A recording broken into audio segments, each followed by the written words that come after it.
vous l'envoie. Merci. Oui, donc ce que je vous disais, moi, en fait, c'est que vis-à-vis de l'élection Miss France, moi, ce qui me dérange, enfin, pas ce qui me dérange, ce qui me fait peur, c'est pas la beauté, parce que voilà, ça, je sais que je l'ai. Et quand je vois tous les gens qui se retournent sur mon passage, c'est évident que, bon, si je me présentais, voilà, ben, je serais élue d'office. Mais ce qui me fait peur, c'est plus l'enjeu, vous voyez, la responsabilité de représenter la France. Parce que je me dis, est-ce que, voilà, pour seulement mes petits 37 ans, est-ce que porter à la fois la beauté et la responsabilité, est-ce que ça fait pas beaucoup? Du coup, c'est pour ça que je me suis pas inscrite, quoi. Mais Miss France, ça s'arrête pas à 25 ans? Ah oui, à 25 ans. Ah oui. Ah ouais, comme quoi le hasard fait bien les choses. Bon, bah, bonne consultation. Elle lui en voulait pas.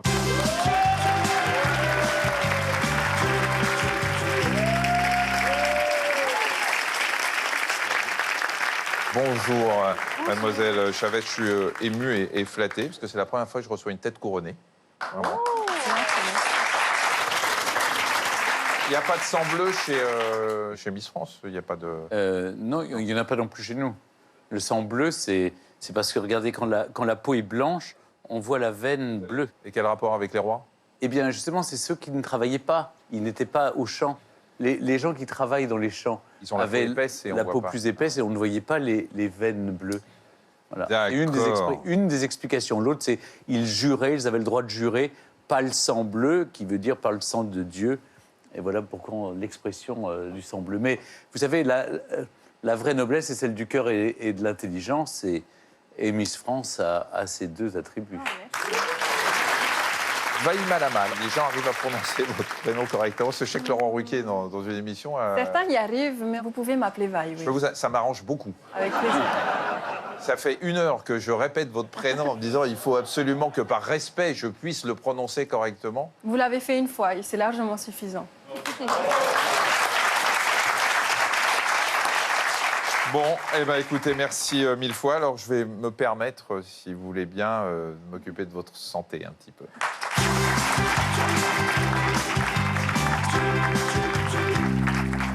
Chavez avec un S. Oui. Donc, vous n'avez rien à voir avec l'ancien président du Venezuela, Hugo Chavez. Aucune idée. Vous dites quand même, lui, il était un peu... Vous avez un sale caractère? J'ai un caractère. Il n'est pas forcément sale. Je me lave tous les jours, donc tu vois. Non, mais ça va, mais vous êtes... vous laissez pas faire, quoi. Non, je trouve que c'est important. La femme d'aujourd'hui, elle ne se laisse pas marcher sur les pieds. Vous êtes aussi féministe pour une Miss France, c'est ce qui est quand même plutôt bien. Donc, votre prénom, Vaille, alors Oui. c'est Vaïma Lama, ça signifie source de lumière, c'est ça? C'est ça, en wallisien. Oui, c'est un prénom familial que mon grand-père maternel m'a donné. Oui. C'est une langue polynésienne, le wallisien? Le wallisien, Ouais. ça fait partie de l'océan Pacifique, oui, oui, absolument. Oui, c'est Et de Wallis. la France. Ah non, Stéphane, vous n'allez pas aussi la ramener C'est de Wallis ça va aller. De Wallis. C'est de Wallis et Futuna. Oui. Vous savez que c'est des Non, royaumes... je ne sais pas. C'est des royaumes qui sont dans la République française. C'est unique, c'est d'archipel. Oui. Ce sont des royaumes dans la République française. Oui. Et Wallis et Futuna sont des rois traditionnels et respectés et reconnus. Je n'y suis allée qu'une seule fois, donc il faudra que j'y retourne pour en savoir plus. Il faut y aller à Wallis et Futuna.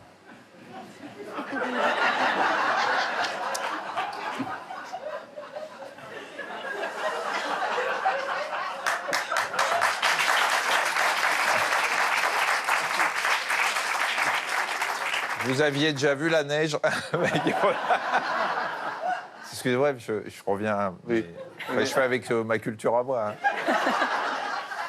neige Parce dans que un alors, congélateur la neige est uniquement. tombée peu de temps après votre élection. Oui, du coup, j'ai eu l'occasion de la voir pour de vrai. Ouais. Mais avant, je la voyais que quand on faisait des glaçons et qu'on allait les chercher. Non, c'est toujours étonnant, mais en même temps. Parce que vous êtes venu en métropole quand? Pour les élections et c'est tout? Ou avant, vous étiez venu déjà? J'étais déjà venue en 2001 et en 2014, mais c'était en été, donc je n'avais pas eu l'occasion de voir la neige. Alors, ce qui était très étonnant, c'est que quand vous avez été élu, vous vous êtes écrié sapristi. Donc, la dernière fois qu'on a entendu sapristi, c'était dans le Cornio. Ou dans Pouic Pouic. Ah, c'est vrai, c'est une expression qu'on utilise beaucoup à Tahiti ou c'est... Ben, depuis que j'ai été élue, c'est une expression qui revient souvent, effectivement. Non, mais vous l'avez dit parce que Parce c'est que vrai je qu'on le n'allait dis. pas dire putain à TF1. C'est vrai. On est obligé de trouver d'autres mots. Je trouvais que c'était plus approprié. Oui, c'était plus classe. Ça, mais quand même, c'était un peu étonnant dans la bouche de quelqu'un de 24 ans. Lieu de naissance. Papéité. Alors, vous avez vu comment on le prononce? Papé-été. Oh, non, Nous, on le dit papette. Oui. on n'est pas pète. Oui. Mais là, Alors c'est que pas papé-été. Exact. Vous avez été community manager pour une salle de sport? Exact. Il devait y avoir un monde fou, non? C'était quoi? Ça va, c'était cool. C'est quoi? Ça veut dire que vous vous occupiez de quoi? De tous les... De tout ce qui est communication sur les réseaux sociaux. Alors, une question qu'on pose toujours aux Miss. Voilà. Vous avez une situation familiale particulière. Vous êtes célibataire comme Stéphane. On est obligé d'être célibataire quand on est Miss France? Non, on n'est pas obligé. On peut très bien avoir un ou une chérie et l'exposer ou pas. Et c'est un choix qui nous revient. Mais j'estime que c'est assez difficile de concilier une vie de couple avec une fonction telle que Miss France parce qu'on est demandé un peu partout et qu'il est plus sage d'être célibataire. Comme vous voulez. Il paraît que vous étiez avec des copines à la Saint-Valentin. Ça s'appelait une Saint-Valentin ce soir-là. Une Saint-Valentin. Ouais. Je connais une petite blague, mais je n'ose même pas la dire devant vous. Je peux la dire à Stéphane sans que vous écoutiez? Faites-vous plaisir. Je peux? Bien sûr. Vous écoutez, fermez vos Ah, oreilles. ok, pardon. Vous connaissez, si à la Saint-Valentin, tu me tiens la main, vivement la Sainte Marguerite. C'est pour tenir les frites? Elle passe partout. Oui. Taille 1m78, Sans les talons, oui. sans les talons, j'allais vous poser la question. Et sans le brushing de Stéphane. Alors, votre poids, 70 kilos pour 1m78. Je vous dis qu'une chose, c'est que c'est parfait. N'en déplaise aux rageux qui passent leur temps à crier, c'est parfait. Est-ce que finalement, c'est une certaine fierté pour vous de montrer qu'on peut être très belle, qu'on peut être Miss France, sans aller vers les canons du mannequinat et de la maigreur? Je dois dire que je suis heureuse de montrer au monde qu'on n'est pas obligé de répondre aux diktats d'avant, puisqu'aujourd'hui les mentalités changent et que si j'ai été élue, c'est parce que les gens ont voté pour moi. Ça veut dire que leur mode de pensée a changé. Et du coup, c'est pas... je suis heureuse de partager ça avec tout le monde, juste. Alors, on va en reparler, bien évidemment. Je sais que c'est une tradition chez les Polynésiens. Vous n'êtes pas obligé de me le montrer si vous en avez un. Est-ce que vous avez un tatouage? Non. Non, je n'en ai pas. Parce que ça fait mal et que j'aime pas avoir mal. Vous avez un tatouage, vous, Stéphane? Non. Pas que je sache, mais... Qu'est-ce que vous avez de tahitien? Les valeurs de la Polynésie qui m'accompagnent constamment, qui sont l'avenance, tout simplement. Le respect, surtout. Et la famille, principalement. Vous savez jouer du ukulélé? Non, hélas. Hélas, vous auriez aimé. Comme tout. Parce que Vaille, elle sait jouer du ukulélé. Et on a réussi à faire venir de Tahiti votre ukulélé. Pas n'importe lequel. Mademoiselle Nicole, pourriez-vous m'apporter le ukulélé de Vaille?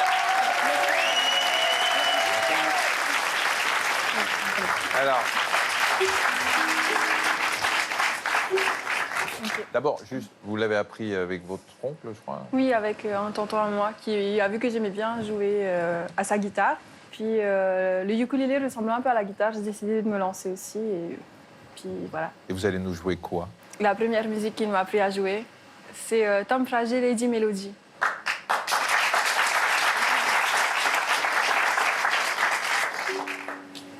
Je me laisse aller souvent, c'est vrai, j'attends que passe le mauvais temps et qu'on fasse comme avant.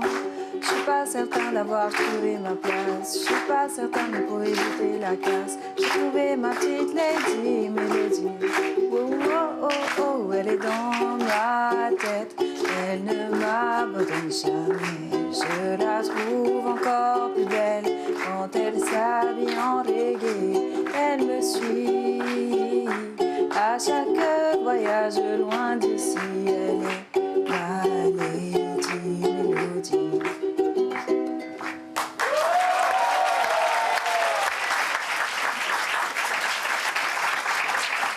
Eh ben, Qu'est-ce que vous me donnez envie d'aller à Tahiti, vous pouvez pas savoir. C'est vrai. C'est vrai. La Grèce, c'est sûrement très bien, mais... Vous connaissez Tahiti? Oui, Vous je êtes suis déjà allé allé plusieurs fois, oui. C'est magnifique. Non, mais c'est vrai que c'est... La mer a une couleur, les montagnes, les forêts, c'est... C'est un peu loin, quoi. Oui. Légèrement. Mais C'est un ça petit va. peu loin. C'est 24 heures de vol, c'est ça? Mais non, il n'y en a que 20. Ah bon, ouais, c'est bon. Alors, pardon d'être assez terre-à-terre, Vaille, mais on est quand même dans une consultation, donc j'ai Bien sûr. quelques questions médicales. Est-ce que vous avez des phobies particulières? Je peux pas le dire. Vous voulez pas le dire? Non, je veux pas le dire. Parce que vous pouvez pas prononcer le mot? Non, parce que je vais faire Fort Boyard bientôt et que si jamais ils découvrent de quoi j'ai peur, Quand vous n'allez pas bien, vous avez un petit truc à vous. ben, j'écris des lettres à moi et après je les brûle. J'écris à la première personne, oui, et je mets sur le papier tout ce qui me pèse sur le cœur. Et après, Et pourquoi vous les brûlez après? ben, parce que voilà, j'ai l'impression de brûler tout ce qui me pèse sur le cœur. Ça marche? En général, oui, ça fonctionne bien.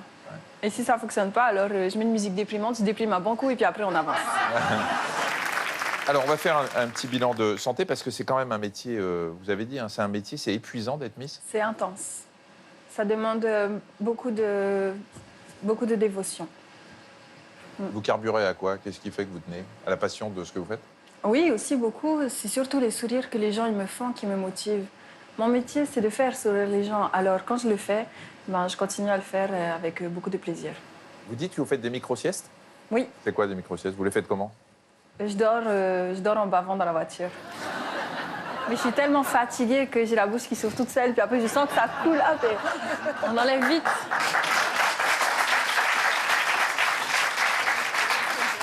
Vous aussi, Stéphane, vous bavez ou pas? Non, mais je vois très bien l'image. Ouais, ouais, là. Je vois très bien ce que Vous c'est. voyez-vous? Non. Non, mais c'est vrai que moi, je fais aussi dans le train, puis tout d'un coup, on se dit, on manque de dignité, alors on se redresse. C'est encore dans les voitures. Oui, oui. Dans le train. Alors, Vaille, quand vous étiez petite, vous étiez une magnifique petite fille avec des petites fleurs dans les cheveux.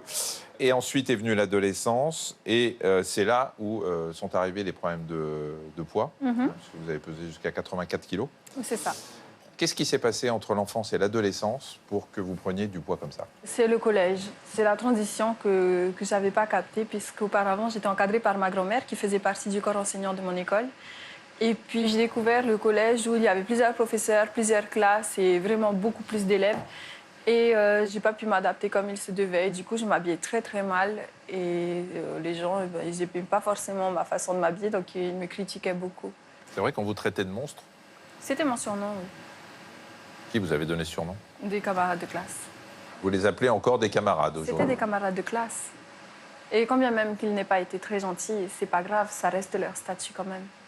Et après, pour compenser cette petite déprime, vous mangiez beaucoup de ça? Je grignotais beaucoup, je mangeais tout et n'importe quoi, tout ce qui me faisait plaisir, quand j'en avais envie. Et puis un jour, je me suis rendu compte que j'aimais pas trop l'image que j'avais de moi et que j'en avais marre d'entendre les autres me critiquer. Puis j'ai commencé à m'intéresser aux garçons. Enfin, il y a plusieurs facteurs qui ont fait que j'ai décidé de me reprendre en main. Excusez-moi, mais on a du mal à comprendre comment on peut passer de pas belle du tout à Miss France quand même. Hein. Eh bien, quand on ne se sent pas belle, on ne l'est pas.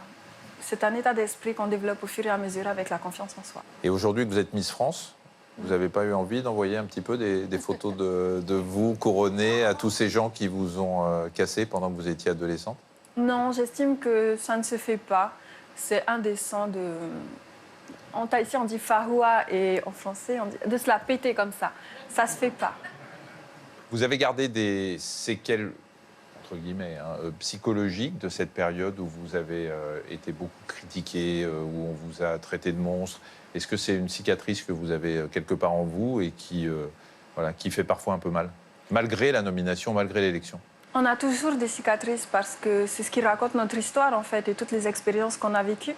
Mais il y en a qui guérissent et d'autres non. Et donc la cicatrice est là, mais je suis passée à autre chose. Donc c'est même pas la peine d'en parler ou de dire que être Miss France, c'est une revanche parce que ça ne l'est pas. Dire que c'est une revanche, ça veut dire que je ne suis pas passée à autre chose. Or, c'est le cas. Et c'est la raison pour laquelle je dis que c'est une victoire et pas une revanche. Alors, Je me suis renseigné un petit peu quand même en Polynésie. Il y a un vrai problème avec la surcharge pondérale, avec le surpoids, avec l'obésité, puisque 40% des Polynésiens sont dans l'obésité. Alors qu'en France métropolitaine, c'est 15%. Qu'est-ce qui se passe en Polynésie pour qu'il y ait autant de personnes en surpoids? C'est l'alimentation, c'est le manque d'activité physique, c'est quoi? Ça va être difficile à expliquer en quelques mots. Ça parle d'économie, si ça vous intéresse. Ouais. Avant 1960, la Polynésie avait son économie basée sur le secteur primaire, donc beaucoup d'agriculture et de pêche. Il y avait une forte activité physique pour pouvoir avoir le repas sur la table à la fin de la journée. Et puis le CEP est arrivé, le Centre d'expérimentation du Pacifique, et nous sommes devenus une économie de rente militaire. Donc les militaires sont venus avec leurs modes de consommation occidentaux, et on a découvert le secteur tertiaire. On a découvert que c'était plus lucratif de travailler derrière un bureau et qu'on pouvait goûter des saveurs qu'on n'avait pas, nous, en Polynésie, puisqu'on mangeait principalement des tubercules, des fruits et légumes et du poisson. Là, on avait accès à de la viande, on avait accès à des frites et à plusieurs autres influences internationales gastronomiques qu'on pouvait goûter. Et du coup, c'était plus facile de manger toutes ces choses qu'on pouvait acheter à droite à gauche en travaillant moins durement au niveau physique. Donc il y a un mix d'une alimentation, disons, plus métropolitaine, européenne, occidentale, avec tous ses mauvais côtés, plus une diminution de l'activité physique, donc augmentation de la sédentarité. Et c'est les deux qui ont fait qu'il y a un tel taux de surpoids et de... Alors, bien évidemment, les autorités s'en occupent. Apparemment, il y a des grandes campagnes. Ils font ce qu'ils peuvent, mais j'estime que ce n'est pas aux autorités de s'occuper de ça. C'est une question d'éducation et c'est le travail des parents. Vous êtes très, très optimiste et positive comme jeune femme. C'est très important. Bien sûr, on ne peut pas se permettre de tout prendre pour soi. J'estime que c'est important de voir les choses de manière positive. Il y a la loi de l'attraction, vous connaissez? La loi de... L'attraction. On diffuse une bonne parole et puis elle fait le tour de l'univers et puis elle revient vers nous en étant une bonne nouvelle ou quelque chose comme ça. Je ne la connaissais pas, mais à vous regarder, En gros, j'épouse tout de suite la loi de l'attraction. On est vite, on est dans l'attraction complète, là. Oui. Est-ce que, sur un sujet plus sérieux, est-ce que vous avez subi le harcèlement scolaire, Stéphane? J'ai subi ça. Notamment, je me souviens un croche-patte qu'on m'avait fait en natation et ça m'a cassé mes dents de devant. Et donc, pendant des années, j'ai eu les dents de devant cassées et je ne sais toujours pas plonger à cause de ça. J'ai une phobie de plonger dans l'eau. Donc, je descends par les marches, si vous préférez. Donc aujourd'hui, vous ne plongez jamais? En même temps, plonger quand je vais à la mer, c'est difficile de plonger. C'est difficile. Sauf si, voilà, j'ai pas de bateau, donc je Vous pouvez rentre vous dans mettre sur l'eau. vos deux chiens, peut-être, pour... Non. Je rentre dans l'eau. Alors, Vaille, je vous parlais de harcèlement scolaire parce que vous luttez, vous participez à la lutte contre le harcèlement scolaire. 700 000 enfants en France qui seraient victimes de harcèlement scolaire. Vous faites quoi, concrètement?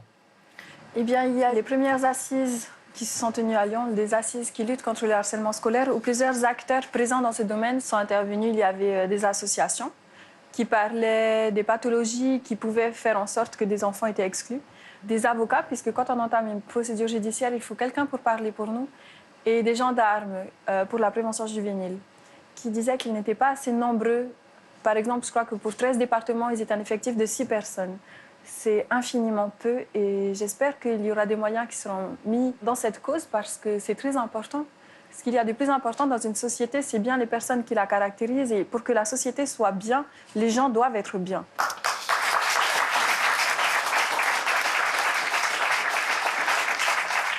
Vous connaissez Jean-Claude? Bonjour Jean-Claude. Il ne pourra pas vous répondre, Vaille, mais Jean-Claude est un ancien patient. D'accord. Je devine que je vais guérir grâce à vous. Voilà, vous allez guérir. Alors celui-là, j'ai pas réussi. J'ai pas réussi à le guérir, mais il voulait tellement être. Il adorait la médecine et je lui ai promis qu'après sa mort, il assisterait à toutes mes consultations. Et comme il est sans filtre, il a parfois des questions que moi je n'ose pas poser. Il va vous poser une question, Jean-Claude.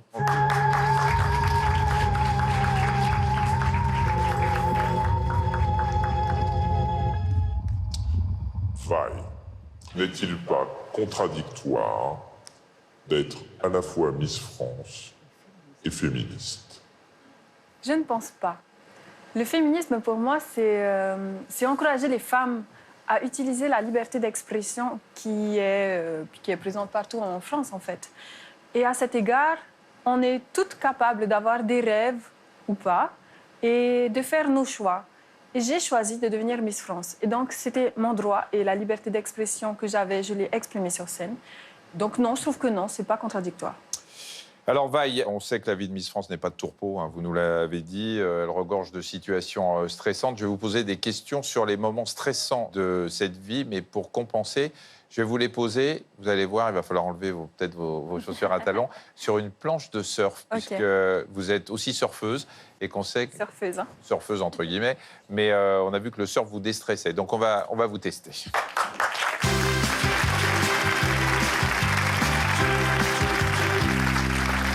Attention, hein, attention. Ouais. Alors, Mais là, je stresse quand même. Hein. oui, vous êtes goofy ou régular? Régulière. Régular. Alors, allez-y. Alors, pour ceux qui ne savent pas, vous connaissez régular ou goofy? C'est en fonction de si vous mettez le pied gauche devant ou le pied droit devant. Enfin, voilà. Bon. Vous êtes surfeur? Pas du tout. Ça se voit, non? Oui. Oui. Mais moi, je surfe dans l'eau. C'est Dans pour l'eau. ça que Mais j'ai vous pas allez voir, peur. regardez, on va vous tenir si jamais il y a le moindre souci. En fait, c'est comme de l'eau. Ah, pourquoi vous faites ça? Ah, bah parce que on a plein de questions à vous poser. Vous pouvez aider la dame? oui. Merci. Pardon. Ah, excusez-moi, je me place juste bien. Voilà, bien. mettez-vous bien, Ok. positionnez-vous bien. C'est pas mal. On n'a pas l'impression d'être... Regarde. Eh. Ah, voilà. C'est parfait. Je sais pas. Hop, hop, hop. Nicole est là pour vous aider. Je vais vous poser des questions pour que vous répondiez. Attention à la vague, là. Attention. Quand vous avez oublié votre écharpe ou votre couronne, est-ce que ça vous stresse et est-ce que ça vous est déjà arrivé? Ce n'est jamais arrivé. Très bien. Elle va répondre très très vite, je sens. Quand vous ne vous souvenez plus du tout qui est la personne qui semble vous connaître et vient vous parler, est-ce que ça vous stresse? Non, mais je souris avec de grandes dents. Je dis hey, bonjour, ça va? Ça fait longtemps.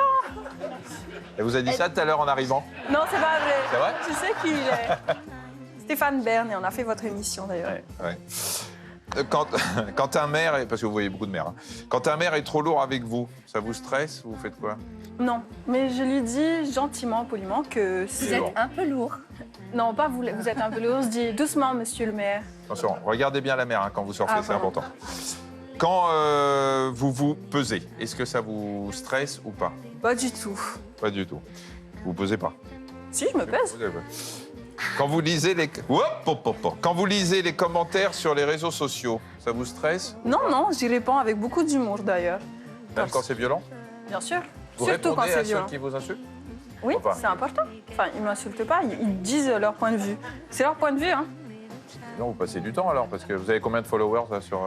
578 000 actuellement. Et vous répondez à tout le monde? Bah, je réponds quand on me pose des questions ou quand ça nécessite une Moi, réponse. j'ai décidé de partir. Et vous êtes sur les réseaux? Oui. Dites, vous savez que ça travaille les jambes, ça? Oui, je sais. J'ai fait exprès. Allez-y, Michel. Attendez, je vais les Docteur faire un Michel. petit tour. Vous êtes sur les réseaux aussi, vous? Oui, oui, mais je partage votre opinion sur la question. D'accord. Quand un animateur vous fait une remarque sexiste, ça vous stresse ou pas? Non, ça m'amuse.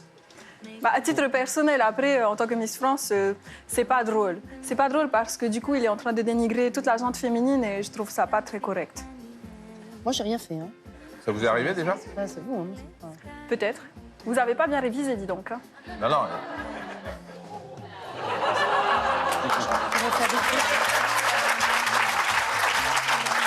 Attention, parce que c'est moi qui vais décider combien ça va durer, ça. Eh ben, dans ce cas-là, on n'est pas couché. Non. Excellent. Oui, qui Je comprend réponds. 2 heures après. C'est un rapport avec le titre de l'émission? Ouais. Ah ouais. Quand, lors des multiples événements auxquels vous participez, vous devez résister au dessert, pizza, cacahuètes, foie gras, ça vous stresse ou pas? Pas du tout. Parce que vous résistez pas, vous y allez? Non, ça arrive que j'y vais, mais en général, je me dis, je peux très bien tenir un an et l'année prochaine, ça va être démentiel. Et quand vous vous dites que vous représentez la France, est-ce que ça vous stresse ou pas? Non, ça me rend très fière. Elle veut même pas qu'on l'aide, hein, vous avez vu, c'est formidable. Vous pouvez pas essayer, vous? Allez-y. Non, non, pas avec les talons, pas avec les talons, la pauvre. Merci beaucoup. Avec plaisir. Voilà, vous pouvez vous rasseoir, c'est gentil, bye. Merci beaucoup. Merci. Elle est forte, hein? Très fort. Mais vous surfez vraiment? Oui, mais d'habitude, je tiens moins longtemps. Elle Bon. servent surtout sur les questions et les réponses. Bon, Vaille, ça se voyait, mais je vous le confirme, vous êtes en excellente santé. Merci. Voilà, en tant que médecin, je suis obligé de vous dire, et que je peux vous dire aussi que la France est très fière de vous. Pour les mois et les années qui viennent, il faut continuer à vous soucier des autres, en particulier ces 700 000 enfants qui subissent un harcèlement scolaire parfois sévère. Tout seul, on va plus vite. Ensemble, on va plus loin. Ça, c'est un proverbe africain qui disait ça, un proverbe que vous aimez citer régulièrement. Eh bien, je suis bien d'accord avec vous. Tout seul, on va plus vite et ensemble, on va plus loin. Ça veut bien dire que c'est un travail d'équipe et que je ne devrais pas être la seule à me soucier de ça.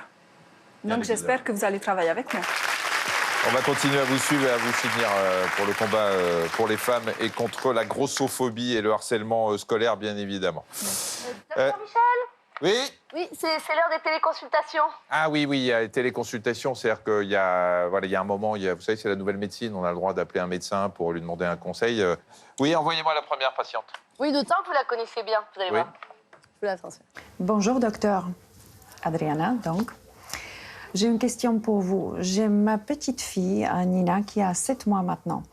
Et pour l'endormir, de temps en temps, je l'amène avec moi dans mon lit. Fameux cododo. Il y a des pays, surtout des pays nordiques, où c'est très fréquent. Mais en France, on parle très mal de cododo. Alors j'aimerais bien savoir, c'est bien ou c'est pas bien?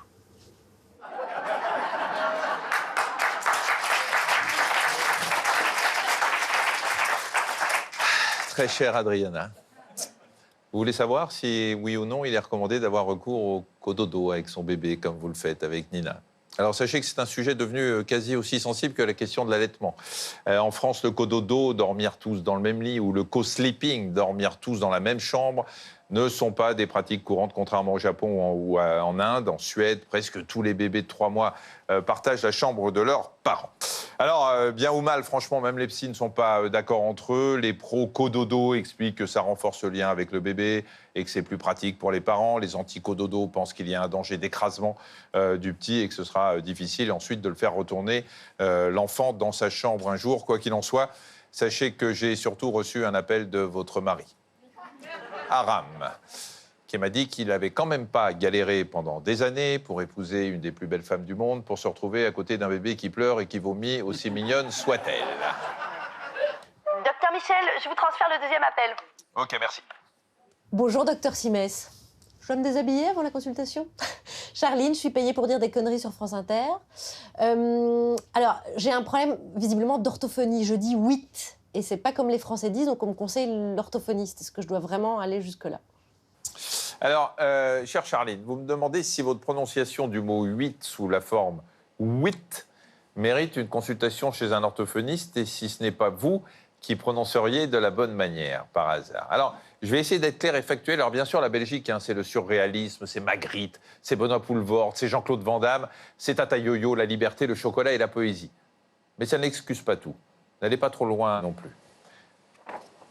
Vous dites 8. Il est où le haut? Sérieusement, il n'y en a pas là, il n'y en a pas là, et il n'y en a pas là non plus. C'est pas 8, c'est 8. 8, H-U-I-T, 8. Il faut arrêter de rajouter des lettres inutiles aux mots, comme dans Charline Vanhoenacker. Il y a beaucoup trop de lettres dans votre nom. Beaucoup.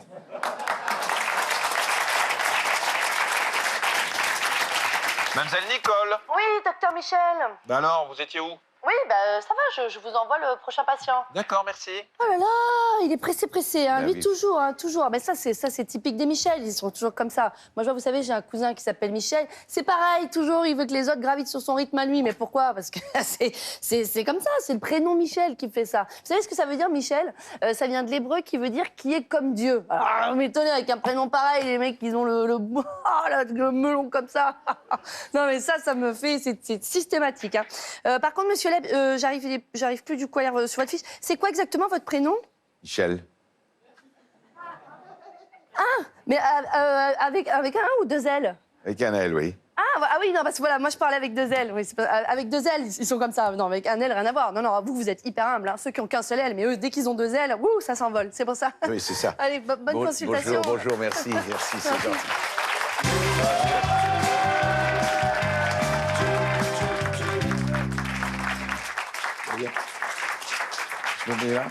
Voilà, il vous laisse sa place. Bonjour, Monsieur Leb. Je suis très, très heureux que vous veniez à ma consultation, Monsieur Leb, parce que je sais que vous êtes hypocondriaque. Oui, professionnel. Professionnel, on va en parler, et que donc vous risquez d'apprendre que vous êtes malade ici, parce que c'est un cabinet médical. Ça vous angoisse ou pas, un cabinet médical comme ici, avec les blouses et les machins derrière, non? Non, mais j'ai un peu l'habitude de les fréquenter justement parce que je suis hypocondriaque. Oui. Donc je vais souvent voir les médecins pour rien. Oui, et ça vous fait quoi d'être à côté d'un monument, mais de l'humour, là, cette fois-ci c'est... Là, c'est un monument de l'humour et qui n'a pas besoin d'être restauré parce qu'il est en parfait état de marche. Oui, ouais. Alors là, c'est un petit peu rapide comme réponse. On ne sait pas du tout si je suis en parfait état de marche et peut-être qu'on va le savoir à la fin de l'émission. Alors, Michel, vous jouez en ce moment dans la pièce Compromis, Oui. avec Pierre Arditi au Théâtre des Nouveautés